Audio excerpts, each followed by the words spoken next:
Laura, thank you so much for spending some time with me today. I really appreciate it. Oh, my great pleasure. Correct me if I'm wrong, but this is the first time you're working on a Marvel Studio project. It is. Yes, it is the first time. Okay, what attracted you to working on What If?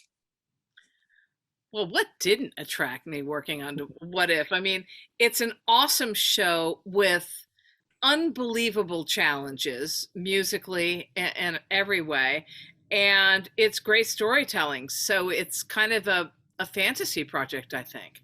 That's great to hear. So you're a fan of the films, I'm assuming. Yes, I am a fan of the films and I'm a fan of what the series does and kind of takes them and messes with them and turns them inside out and upside down and sideways and all the fun stuff that it does. I 100% agree with you. I call it a love letter to Marvel Studio fans because after 10 years, you kind of want a little bit of a variety in what you've got to see, and you get to see your characters in a different light.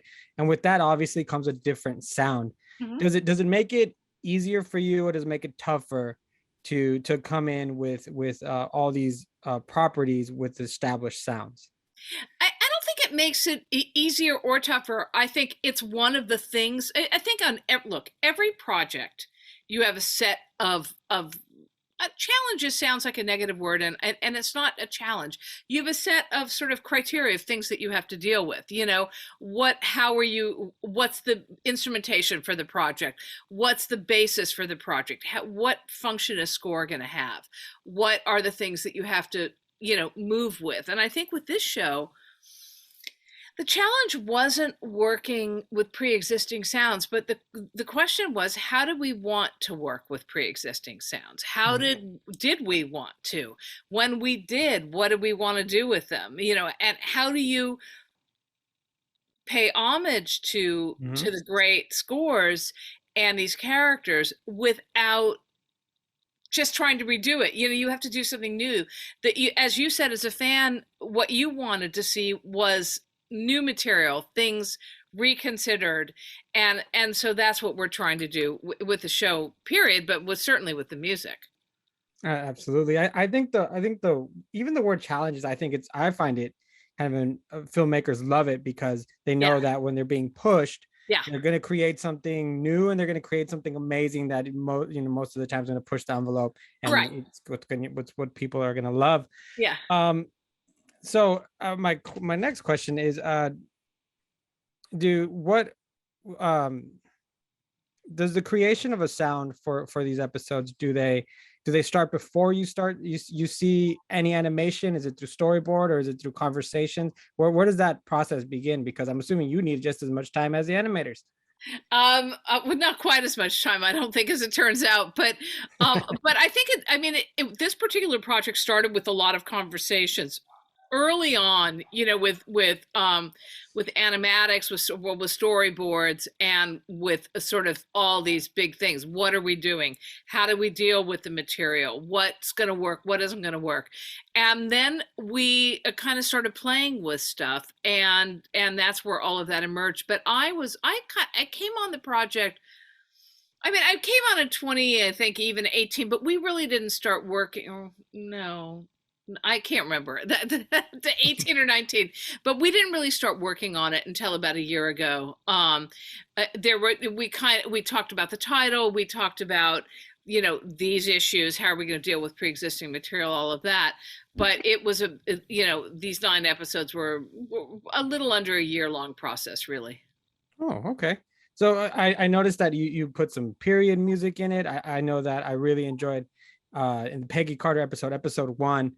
I really enjoyed kind of that classic, that early 1900s music that went with it. I thought that was a Yeah, lot of fun. thank Are you. we going to see more things like that in the upcoming episodes? I am not going to talk about anything that you haven't seen. How's that? Okay, all right. That is absolutely fine. And but I'm always gonna ask. I really revel the opportunity because I want to ask you, what is it about a horn ensemble that makes things so grand, makes things so kind of that epic feel? Because I know that I hear quite a bit of them during the first few episodes. It's funny. What a great question, and what a perceptive one. Um, I think it really in classical music, horn was the hero, the instrument of heroes, and Mhm. I think that it lives that way in the Marvel universe. Not always, certainly, but a lot of the time. I had 6 of them, the privilege of having 6 of them on this project. That's more than I've ever recorded with. Mm. So I really use them. I love writing for French horn. It's one of my favorite instruments. And it gives you a lot of punch and a lot of power. I mean, there are a lot of other brass as well, but the horns really are the star of the show. It's well perceived. Well done. Thank you. Well, yeah, it's just so some of those scenes, it just really gets me. Yeah, that heroic mode. But yeah, I guess when you're presenting a king, when you're presenting someone, it's a horn that you want to hear. It's Yeah. that sound, that grand sound. It's What a is there? Go ahead. Sorry. No, I just said, yeah, I was just agreeing with you Oh, completely. okay. Is there any character specifically you like writing for as far as music? Oh God, I loved all of them. I mean, I loved turning the Captain America theme into the Captain Carter theme. That was really fun. I basically did a mirror image of the Captain America theme for the Captain Carter theme. So that was super cool. I love the T'Challa stuff. But the most fun stuff for T'Challa was actually in the edges, all the music inside the bar I did. And so that was fun to kind of come Mhm. up with what he might be grooving on inside of his own bar. So I loved that. I really, really liked writing for Doctor Strange and his journey in episode Oh, okay. 4. That was incredibly satisfying. And I mean, listen, episode 3 was one of my favorite episodes musically because it wasn't as character driven. It was this kind of Mhm. murder mystery. And so writing kind of that epic whodunit music was also of great interest to me. Absolutely. And yeah, what a story for that Doctor Strange.